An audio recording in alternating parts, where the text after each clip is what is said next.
Tonight's episode of Board Chitless is sponsored by The Game Steward. The Game Steward is an online game store offering Kickstarter board games out of print and imported games at reasonable prices. It's time to play. Hey there, and welcome back to another episode of Board Chitless. I'm Leki, and this week I'm joined by Dave, Jackie, And Tristan. Nice one. That was a nice tight introduction from everyone. I'm not going to have to shuffle them all up in the edit. Lovely.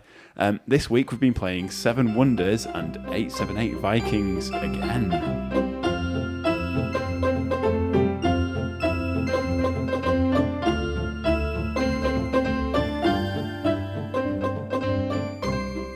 We've been playing 7 Wonders by Antoine Bauza. Or is it Antoine Bauza? Oh. Antoine is foreign, surely. Yeah, so 7 Wonders by Seven Wonders by Antoine Bauza. It's got an E at the end, so. Yeah, exactly, and it's got an I in it as well. It could be Antoine. So let's not start on the surname. Anton versus Antoine. Send your answers in on a postcard, please. We've been playing 7 Wonders today with the Citadels and Leaders expansions. Is that correct? Yes, Citadel and Leaders. It was your first game, everybody, so I thought I'd shuffle in as much complexity as possible in the first round. Yeah, it's my second game and didn't win that one either. So two games in. I mean, it's not hard, wins. is it? No, it's a nice, Pick a straightforward card. game. Yeah, so it's nice. it's based on card drafting, isn't it? So you run over 3 ages of an empire. You've got an opportunity to build a wonder during each age. You can build up resources and then collect. Basically, it turns into a bit of a point salad. But the way that you decide which cards you're going to get is just by literally taking one from a hand of about 7 and then passing it on to the next player, and then they'll take their pick. Dead simples. Yeah, I'd never played it before. I'd watched you guys play it, and I had no idea what was going on. So now I know what's going on, and I quite enjoyed it actually. Yeah, I normally don't like these kind of games, as you know, but yeah, it was nice and fast. It's a good opener. It's nice and fast and simple. Get it done, and then rack up the points at the end, and yeah, it's good. Yeah, you didn't like Race for the Galaxy, did you? And that's probably... Is it the closest to this that we played, maybe? It's funny you should mention that, because I was kind of thinking, I wish this was Race for the Galaxy. But I don't think I'd like to play Race for the Galaxy with 6 people. I think this did 6 pretty well. Like for us, the 6 of us playing it, and it was quick and it was enjoyable. I think I prefer the theme of Race for the Galaxy. That's probably why I've sort of leaned towards that. Yeah. But yeah, I enjoyed it. It was good. There's probably less variety in the scoring methods, which works well for more players, I think. So there's less to try and keep track of with other players. So you can kind of just concentrate on your own game state a bit more and play that up. But there's plenty of player interaction. There's a military moment at the end of each round. So whoever's got the most military between 3 players will win points. So one player will have 5 military, and then you'll go up against the person on your right and then the person on your left, and everyone will do that. So there's a fair amount of attacking and defending, and then point scoring opportunities open up. Yeah, I think because it was my first time playing it, it was quite overwhelming in a sense of all of the symbols. There's lots of symbols on the cards, and different ones come up at different times, and I didn't know what all of them meant. And later on in the game, I learned that I could have actually put that out and would have got way more points. But next time I play it, I'll know exactly what I'm doing. That probably occurs most in the 3rd age when the guilds come into it. So you go from having cards which have very straightforward resource symbols or get money symbols for this to just very cryptic symbols, and you have to go back and refer to the card index, and that'll tell you exactly what's going on. And that's kind of a theme with Bowser's games as well. Ghost Stories as well. That is full of symbology, and I've not really played that much of it. I've got it. It was one of the first board games I actually got, but I've just not played it that much because I think when I first started out, and I get it. I get why it is, because it's it sort of transcends like written language, doesn't it? It's really good for sort of anyone can play it, but it is a little bit you constantly checking at first, and it all falls into place, and it's all really sort of logical. Yeah. But it's just at first, it's like. Yeah, once you've got your head around a couple of the cards, then the rest of them sort of fall into place, and you start working out what the icons might mean before you have to look it up. That helps the game sort of come along pretty quickly. The learning curve's not very steep, so we've played. Both games that I played, we actually played with your little one Raphael, and he seems to know the rules inside and out. Have you played many games?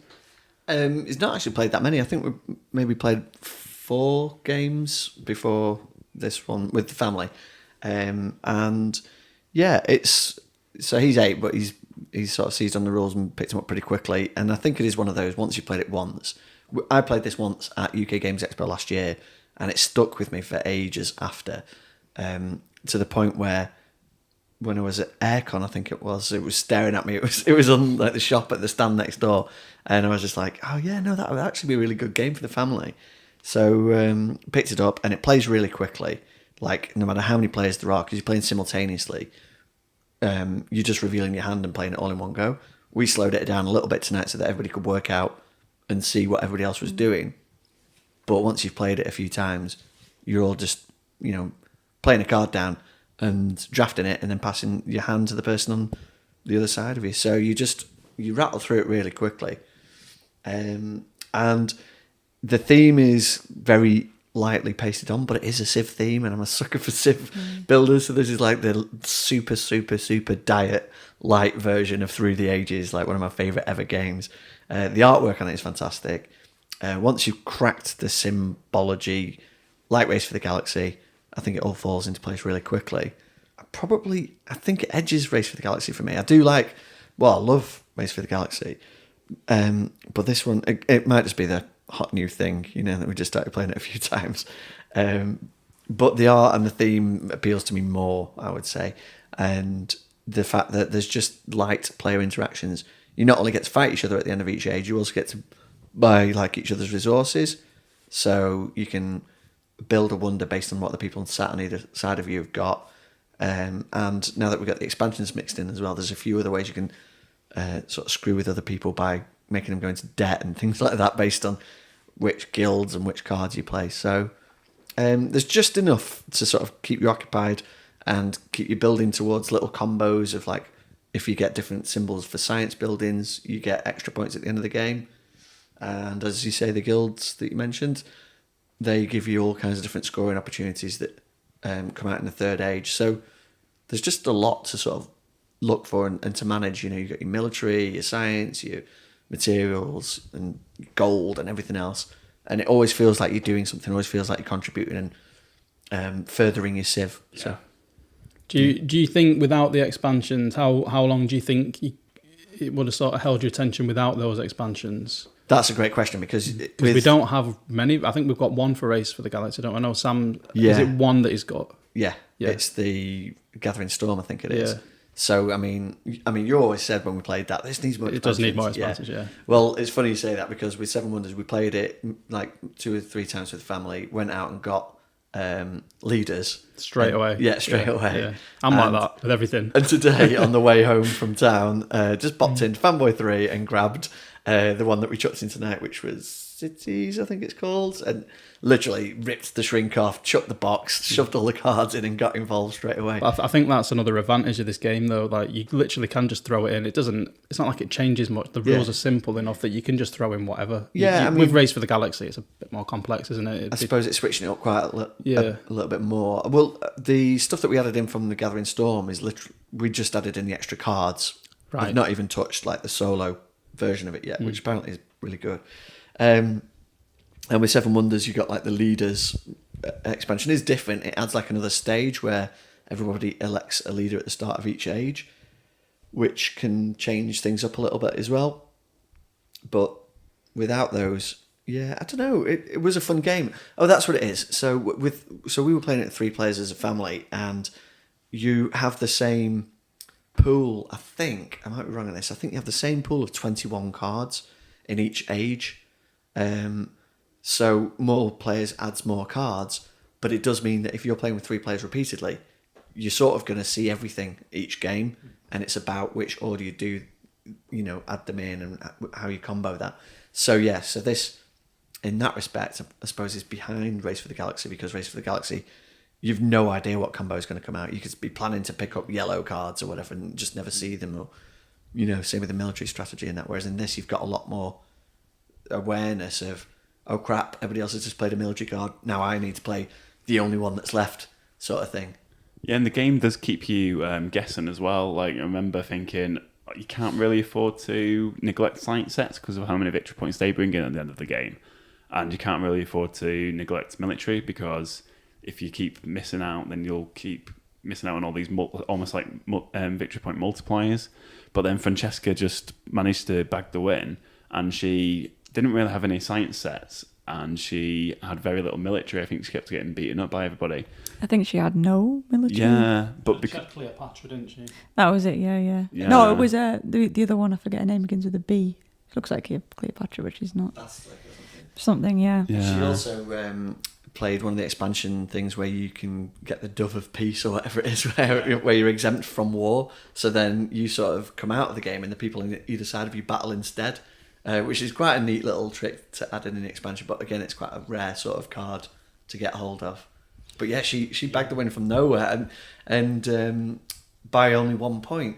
And then the next lots of scores, like pretty much all of us, were within like less than 8 points. So she got 51, and then it was like 50, 48, 48, 44. So the grouping of points was really good for a first game. Everybody was like really on a par sort of thing. Yeah, just touching on the expansions thing, I just threw them in the game. I don't think there was any text on any of the cards. It was all just symbols. That's like a Bauza thing. Like he tries to make it multilingual. Yeah. Like everything, but just using symbols. Yeah, so like any ages really can, well, like it says 10 plus, but I mean, Raphael is what, 7? 8? And he just picked it up so quick. Yeah. Because it does have a geek heritage. Yeah, because even people who maybe can't see very well and stuff like that, they can just glance over. It's like, oh yeah, there's no text there. You don't have to sit there and read every little bit of the text. Yeah. So you can just all throw it all in one box and it's going to work. Yeah. There's reference sheets for everything as well, which you guys were just picking up and just doing your own thing on your own terms, just working out what everything does, and they're not too complicated. It's like one sentence explaining each symbol, and then once you've read a couple of them, you sort of get the gist of what the symbols might mean based on where they are and stuff. It's also a very clever thing for international publishers to do when you're doing this, because like Dave says, if you're concentrating on translation like that, this is the easiest thing to translate into 30 different languages, and funnily enough, it's won 30 international awards, more than. So I think that's obviously a trick that some of us could learn from, rather than putting too much text in our games. Yeah. Yeah, that's it. It's not a particularly like a story-driven game. It is quite intuitive the way that you pick it up. It doesn't. After about 2 or 3 games, you're not really going to be reaching for that card reference too often. After one, maybe. Yeah, you can. Might be the odd card. Yeah, you can pick it up quite quickly, and the expansions do exactly what expansions should do, and that's embellish the game, add more content, and add a bit of variety, but not really change the way that you play the game too much. I feel like the expansions for Seven Wonders has really hit that mark. It's kept everything kind of fresh. So I played the first game, the second game I played with the expansions completely different, but it's all so familiar enough that I didn't actually feel like I was out of my depth at all. It's just still picking up these new combos. It's a really interesting game. It's just a nice, easy game to play and a lot of fun. Yeah. Yeah. Would play again. Yeah, it's good. I think the main thing for me is the speed of it. Yeah. You could just crank that out for it's half an hour. When you play with less people, do you end up playing more cards? No, it's the same. It's the same amount. So right. With more people, you add more variety of cards into it. I say that you add more cards in. I'm assuming there's more variety. It might just be duplicates of the same ones, but it's just literally you'll always have the same sort of hand size. So will you always play whatever 6 cards per? Yeah, 7. Age. Yeah, 6 cards per age. Yeah. Out of a hand of 7. Yeah. I think out of a hand of 8 with that expansion where it adds the sort of mercenary cards, the black cards as well. So you literally cut the time that we played in half with 3 players, because it's just 3 less people taking a turn in it. So we played it in 45 minutes. So that's a game 20 minutes, 3 people. Probably not even cut in half. It's probably 10 minutes off, because like I say, the turns are pretty much simultaneous. So actually, that's true. Yeah. You're not really. as long as you've got 3 or more players, as a player, you're only really concentrating on the guys on either side of you. I suppose that's one thing against it is there were players like Jackie and Francesco sat opposite me, and Leki, in fact, I was just never going to interact with you or borrow your resources, or whatever. So in that respect, you're not really having... But then I think doing that would add too much. It would stop it from being so light and sort of flowing so well. Yeah, you'd have too much to consider. You'd have to look at everybody's boards and And I suppose actually occasionally, like when Francesca played the Dover Peace thing, you do suddenly find yourself up against somebody you didn't think you were, and some of the expansion cards add the thing where everybody else gets a debt that they have to pay, so they do actually impact all the other players. But it's very minimal, the interaction, and I think that absolutely, as you say, adds to the speed of play. And if it did drag on, that's probably where it starts to falter, and its simplicity might start to show cracks. But because it doesn't, and because it plays so quickly, and it's like, whoa, it's all over, let's score. You're just like, oh, it's a nice little game, you know. So no, and that because of that, I really like it, and it's very beautifully presented. I love all the artwork and the theme, the box cover with all the different wonders that you're building, and it's a tidy little package. I'm glad I finally picked it up. The 8th wonder is the game. Ooh.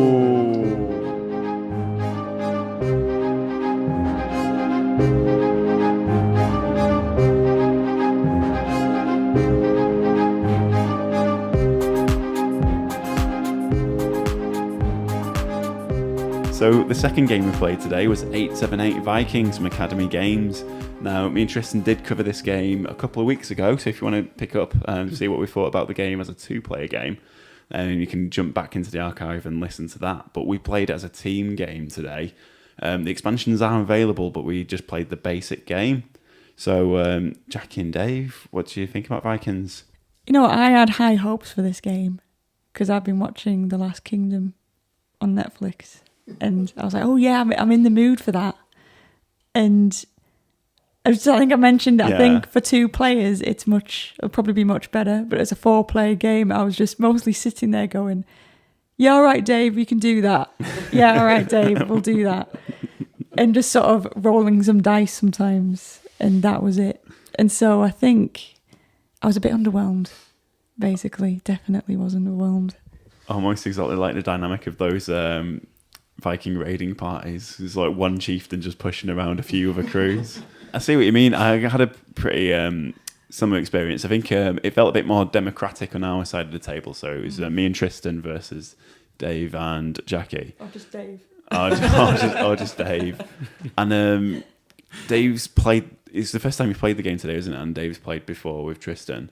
So I think just more game knowledge could also help, have one player have more of an impact. I feel like the other. And this might be jumping ahead a little bit, but I feel like generally it's pretty obvious what you need to do. But I think if it's the first time you played it, you probably don't see. Do you know what I mean? Yeah. I do feel like a lot of the time it's pretty obvious. There's options for like where you're going to land as the Vikings and stuff, but even then it's like it's generally it's not like it's not a brain burner. It wouldn't work if it was a brain burner. It just wouldn't. Yeah. So but it is definitely sort of prone to alpha gameplay. I don't think it works particularly great as a team game. It's just I don't know. Yeah. So for people that hadn't heard our previous podcast, 878 Vikings is an area control war game based on just pushing soldiers around, pushing leaders around, and then resolving combat with dice rolls. So as a 2-player game, there's 4 factions. So there's 2 lots of Vikings and 2 lots of Saxons. And in a 2-player game, you control 2 of those each. Whereas in the 4-player game, you each get 1. So that's where we are. We did break the game, I think, at the end, though. We played 2 games. The first game, the Saxons won. The second game, we played a card which Dave likes to call the bull card. Where, the bull bleep card.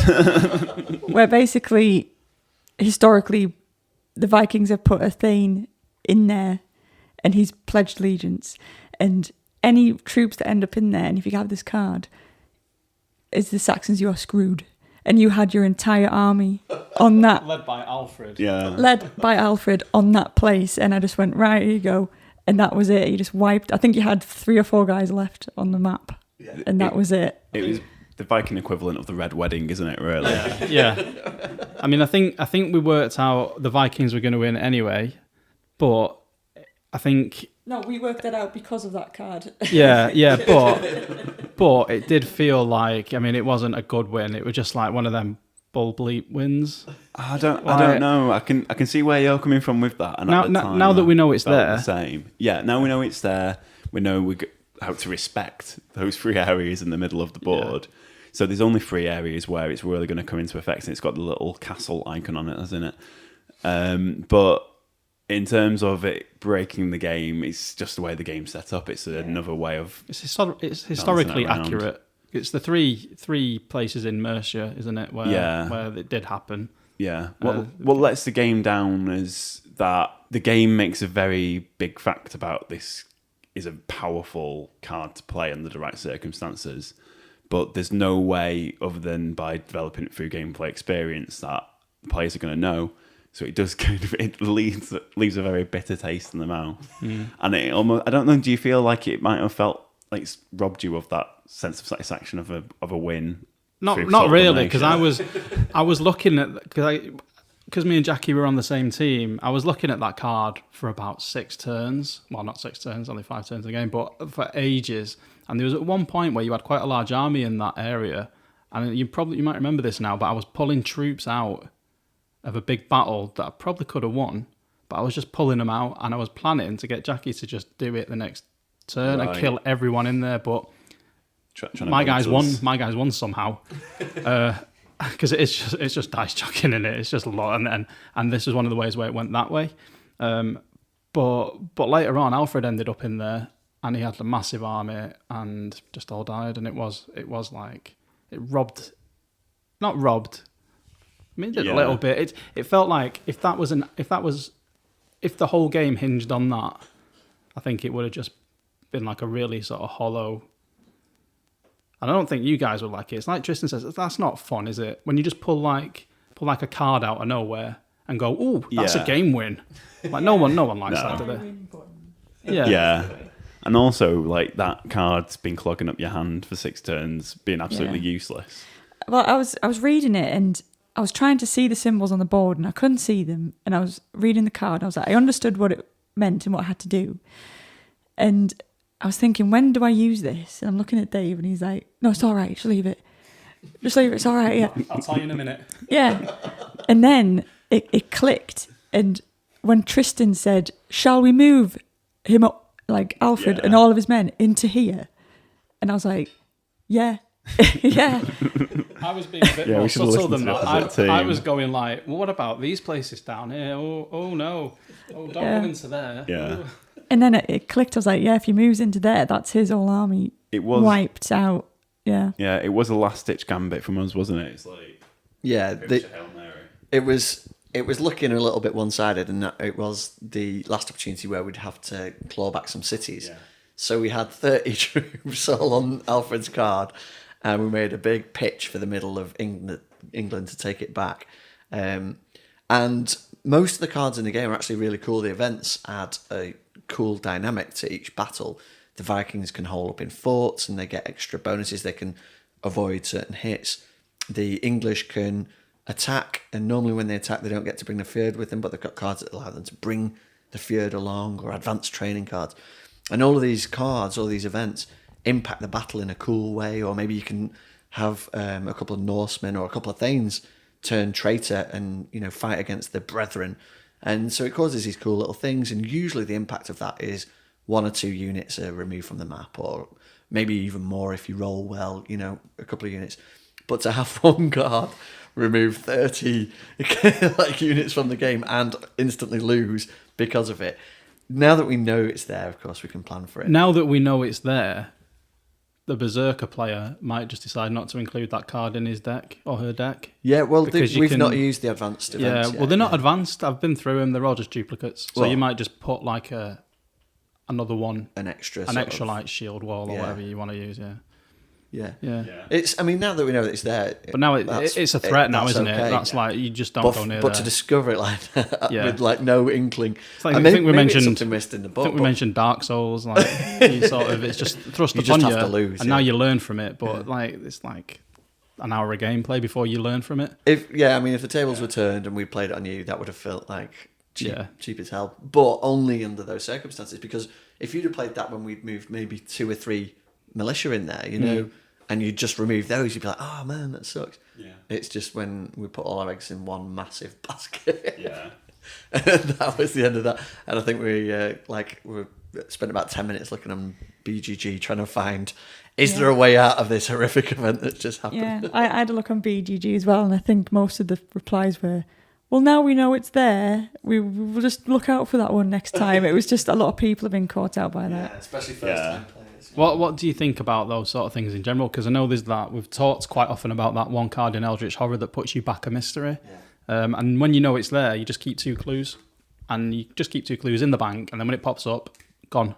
But until you know it's there, you don't. Yeah. What do you do? Learning curve. Yeah, but it is like anything like that. It's not fair. It's not fair. That's what it is. It's just not a fair sort of thing to happen. It's almost like miss a turn. Yeah, but It's one of those things that doesn't beget fun. and on the flip side, once you do know it's there, it's almost inconsequential. You're just not going to go near Mercia, or if you do, you're going to make sure you keep all 3 places. So Well, it will change up our strategy now. It will change the way we approach that from both sides, from the Vikings and from the English side. Definitely. I mean, there's I think when me and Tristan played the game, there was a sort of wide alley in Mercia that neither of us really went in. We used that as a thoroughfare to try and jump from the north or the south. But it just goes to show next time we play the game, is there going to be more, like, is it going to be a bone of contention in Mercia, or we're going to kind of give it up quickly or try and hold on for a bit longer, and then the second we lose one, just evacuate. But I think it was just bad that we moved pretty much every available soldier that we had on the board you didn't into that place. You didn't really have a choice though. No, because you no, had. God no. I think we was like, was it 5 or 6? I think you needed to get. Was it 6 cities? Did we work out? Was it 5 cities? So It was actually 4 before the start of that turn. So if I'd have taken 2 and then Leki had taken 2, we had a chance of coming back. But after that happened, it was game over. Yeah, because we still had a turn, didn't we? I think Berserker still had a go. Yeah. There was too many territories probably in the north of the map that we couldn't get to, really. Yeah, even without the chicanery, it would have been tough to pull it back. But yeah, at that point it was. Yeah. I mean, in the first game, we managed to keep on top of your leaders, so we stopped you from really. First game was just hashing an out too absolute quickly. shambles. That was like I've never seen dice rolling like that. That was like the English, who were supposed to be pretty bad at fighting, were just killing Vikings left, right, and centre with peasants and everything. Yeah, we had But previous Fjord rolls, didn't we? Where the Fjords were turning out like Uhtred, son of Uhtred, And slaughtering berserkers left, right, and centre. Berserkers weren't killing anything. Yeah. Like it was just really weird. But Did the Vikings get wiped off the map in that game? Is that the how it ended? Viking, yeah, but at the end, I just threw the Vikings into a battle. I just thought, let's just finish this now. Yeah. But when you reach the point where you think there's absolutely no way, because it was going to be the final turn, next turn. Yes, because there's 2 cards on either side of the game called Treaty of Wedmore, basically in every deck. And if both of those get played, it means the end game is coming in round 5. If it's played any earlier than that. And to be honest, they seem to happen in every game that we've played so far. We've only played 4 or 5 games, but the way that your deck It has happened in every spins game. them out, they're move cards as well. So you do. Sometimes you can find yourself forced to play them. I Sometimes have, you want I was to play forced them. to play one. Yeah. But it does end the game earlier than the What do you 8 think rounds. about that? Just while we're on the subject, like when you know the outcome, when you know what the outcome's going to be, what do you think about just going, oh well, tank it? That's like saying I quit. calling games. But I'm not a massive fan of that, just because it feels like, oh well, I can't be bothered with this. But I can understand. We would have spent half an hour rolling dice to an inevitable conclusion. whereas we played another game instead. We just reset, start again. Yeah. Yeah. At the end of the day, it's a decision to be made by everyone at the table, isn't it? If 2 people have a 4-player game, I think, well, we know where this is going. We can quit now and start again. And that's fair enough. You're probably going to get a consensus that agrees. Whereas if it's one person, you just think, I don't know, maybe we've done. Then you kind of, some situations you may be stealing a few turns of fun from other players because they might just want to see how it plays out.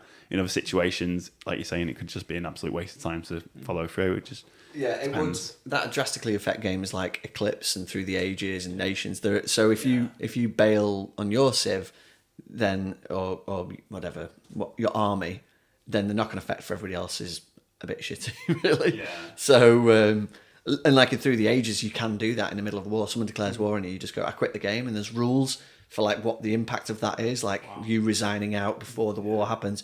They've invested all of their army, they've sacrificed troops and resources to try and murder you, basically, and you pull out of the game. So then they've left themselves wide open for the next guy, kind of thing, because you've got no resources to take from them. So that's horrendous. But it's obviously born from lots of playtesting. So there's lots of different ways that games handle that. If I'm in a losing position in a game like that, I tend to just play it out so that everybody else can see how it goes.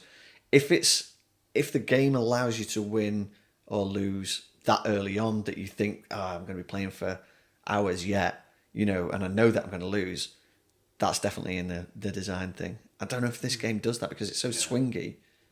It's very swingy. If it was like the first turn, because we played until like the first turn was horrific for the Vikings. It was just an absolute slaughter. They got nowhere. They got wiped out to a man. The half dam was killed. Ivor came in the turn after he was killed pretty quick. Yeah. But because we had both the Westmore, or what's it called? Treaty of Wedmore. The Treaty of Wedmore cards out, forced to play them. It was going to end in the fifth turn, and at the beginning of the fourth turn, it was just like, we've not got any troops. England's got a massive army spread everywhere. Yeah. There's just nothing. It's easy to call this game in that sort of situation because there's no runner-up. That's it, and it's not like you could pull off like some sort of amazing sort of strategic thing that you could do, because it's not that sort of game. You know what I mean? It's literally, you're going to take this, you're going to go for the cities and you're going to roll the dice.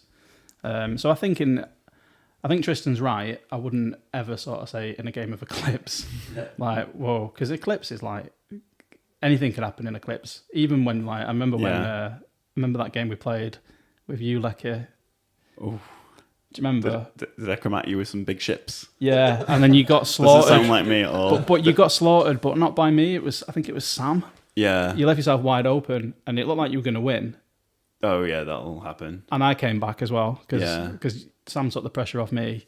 So, but in a game like this where it's literally just two sides against each other, I think it's a bit. I mean, in terms of like team gameplay and the base game of Vikings, do you think there's enough game to warrant a 4-player, or do you think they should have just called it a 2-player game and put more stuff? I think what I called it was, it's a 2-player game with the ability to have 4 players. Basically, it's just the extra 2 players don't really add anything.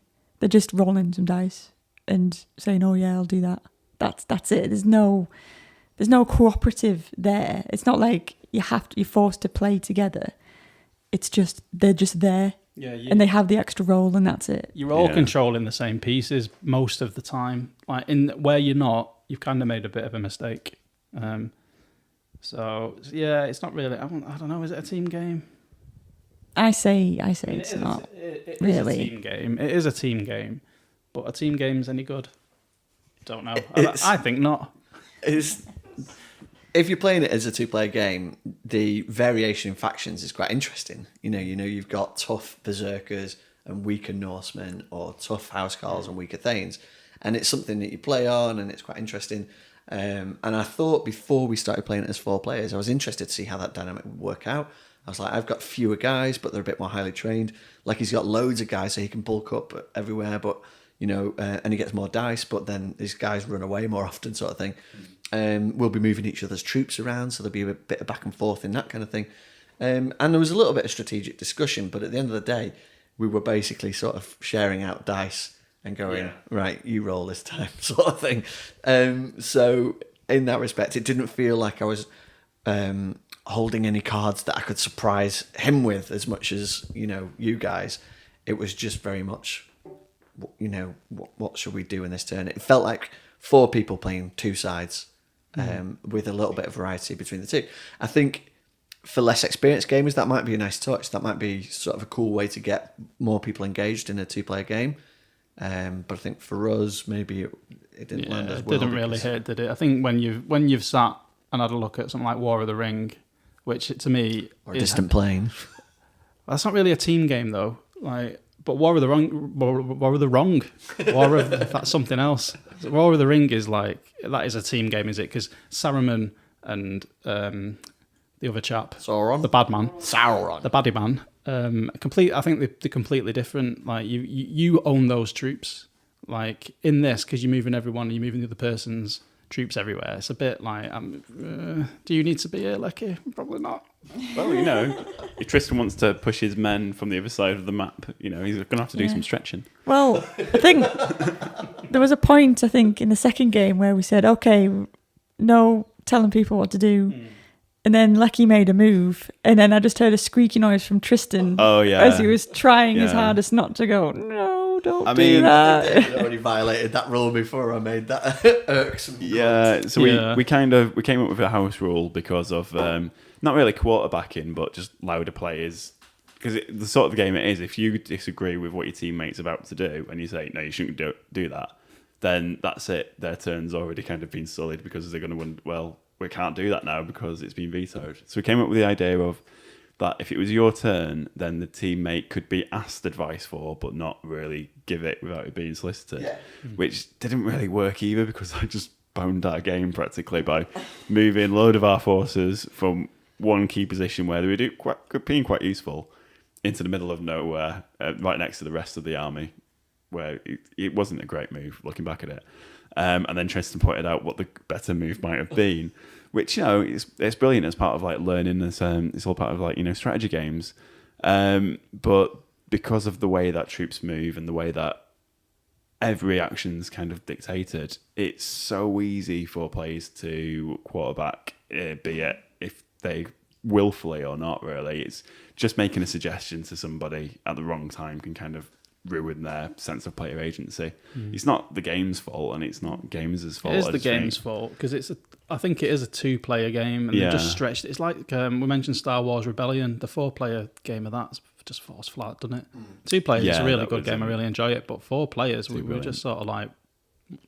Yeah, I was going to say, in a lot of the games we've played 4-player, there is sometimes a bit of alphaing, But this is the worst one, I think, for that I've ever played. For that, it was just cooperative games. Do you think? What's that? Well, cooperative games can often suffer from alpha gaming because sometimes one person says, I think should do this. With Kingdom Death, for example, I think we had a little bit of that going on, but it wasn't too bad. It was like, okay, I'll just do that, and then sort of you got on with your own turn.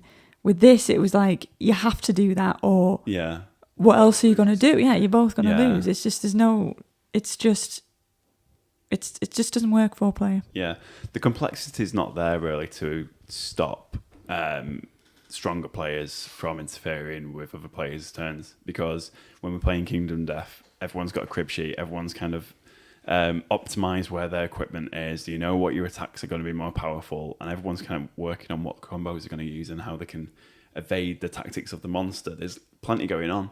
Whereas with Vikings, you've got a map and you're just moving troops around a set number of places. And it's very easy for each player to see what's going on. And you've got 3 cards in front of you. It's nothing too abstract about it to stop someone saying, why are you doing that? That's a bit silly. I think the simpler games, the more simpler cooperative game is, the more it does lend itself to alpha game, like Pandemic, quite prone to alpha players, I think. Or I found anyway. Stuff where you've got hidden information, sort of. That's why the sort of cooperative games I prefer are stuff with traitors. I like Battlestar Galactica and Dead of Winter, anything like that, because it takes that sort of alpha player bit out of it. Because if anyone's sort of bossing you about, you stop being. Why you must be the traitor if you want me to do that? Do you know what I mean? It adds that sort of level of, you're not going to listen to this person. Whereas. And it's like something like this. I mean, it was just sort of, times just felt like me and Tristan, like, didn't it? Do you not think? Well, maybe a little bit. I'm not saying all the time, but at times it was just like. Well, what do we think about the mechanics of the game then? Like, the when you are playing it and you're rolling and you're moving your troops around, is it fun? Is it still fun? Yeah, it's fun, but it's fun. I still enjoy both of those games tonight. Yeah, I enjoyed the first game more than the second. I think because it was a sound win. More than Yeah. more than the shocking defeat at the hands of that one guard, you mean? Yeah, exactly. Do you not think you would have enjoyed it if we'd sort of switched factions? Probably it would have been because you were the English twice. And Yeah. the English were a bit dull. might have been something a bit different. I don't know. I played the English when it was just me interesting as well, and I definitely enjoyed playing 2-player more than 4-player. The second game wasn't as great, but then I think, like I said, I made some mistakes while we were playing it, and I think just generally we'd probably played enough of it. by that second game. Yeah, I think you just hit the nail on the head there. I don't think it's a bad game at all. It's not a wildly different experience. It's just that it just didn't seem there's enough game there for 4 people. I wouldn't base a night around it again, but I think it's quick enough. It could very easily just blast one out. I mean, what time did we finish Age of Wonders? It was like 8 o'clock. Yeah, We've played 2 games of that since. There's a reason that I think 3 of us have played this game previously, and then we're just dying for it to come back out on the table. And I think it's just the law of the numbers, really. It's brilliant, absolutely phenomenal 2-player game. For people, not so much. Yeah, 4-player. For fun, I didn't really feel like it was fun. Like, I was playing the Berserkers, and a lot of the time I had no Berserkers left on the table, so I didn't even have to roll dice. I was just sort of sitting, twiddling my thumbs. I think the most fun I had in it was when I got to read out that card. And I was like, yeah, you're screwed. End of game. Yeah, I'd like to try it with the expansions now. I think we're ready for them. There's like 9 of them, all these plug-in options for pillaging churches and building forts and all this kind of stuff. So let's see what that brings next time, I reckon. Yeah, that could be the complexity that we need. But will the board shitless listeners listen to a third podcast on 878 Vikings? We might have to give it a couple of months. Next game, War of the Ring. So next week on 878 Vikings, the podcast. 879 Vikings. Oh, there we go then. So let us know what your thoughts and opinions are on the game. If you've played it as a team game with the expansions or just as the base game but really enjoyed it, let us know why and how you worked out to get around the game-breaking Charford cards. Is it though? No, It's not. It's probably pretty well implemented. If you knew your history, If you knew your history or you just had a bit more game knowledge, I don't know how much, because I've not written the rules, because one of the things about our game nights is that Tristan or David or even Jackie, if it's one of her games, you do such a great job of explaining rules as we play that I never have any reason to look in the rule book. So I don't know if on page 3, when it says Introduction to Saxons, is do not ever let the Vikings get these 3 districts because they've got this card that's going to ruin you. yeah. That should be like the first rule. Do you know what it is? It's Because it explains all the It's cards. on the map. So So you could literally go and look in the rule book, but you wouldn't it's if it on the won your map. game. ain't nobody got time for that. Nobody got time for the It's rules. on the map legend as here's a little castle. This means it's a Charfer event No one queried area. it. And no one's like, oh, what does that mean? What does that mean? But it is sandwiched between like It's this your is own Wessex fault. as well. No. Yeah, no, totally. I hope you've learned your lesson, and I hope if. Do you think if you left this game for like a year, 18 months, came back to it, do you think you remember that? I think we probably would at this point. I don't Yeah. think you forget that. No. Not in a hurry. Yeah, that's in there forever now. That's seared into your Steep memories. learning curve. Yeah. And like I said, the game's so quick. You know, it's not like it ruined a 5-6 hour game that we've been playing all night. No. That was like an hour and a half maybe that went down the toilet. That's up there with if you're playing Game of Thrones as Baratheon, get a boat in King's Landing Bay straight away. It's just like, right, it's just something I have to do, otherwise I've got no chance. I mean, Yeah, probably other things you could do. point, Dave. Probably things. yeah, totally. Yeah. But yeah, I think you should do that in Game of Thrones. totally. Well, there you have it. So yeah, just let us know if you've got differing or the same opinions as 878 Vikings as us. It's a great week of gameplay. We're going to be at UK Games Expo this week, so probably the weekend just gone when this podcast drops. So hopefully we might have some stuff to report back on from there. So thanks very much for joining us, and we'll see you next time. Goodbye. Goodbye. Goodbye. Bye.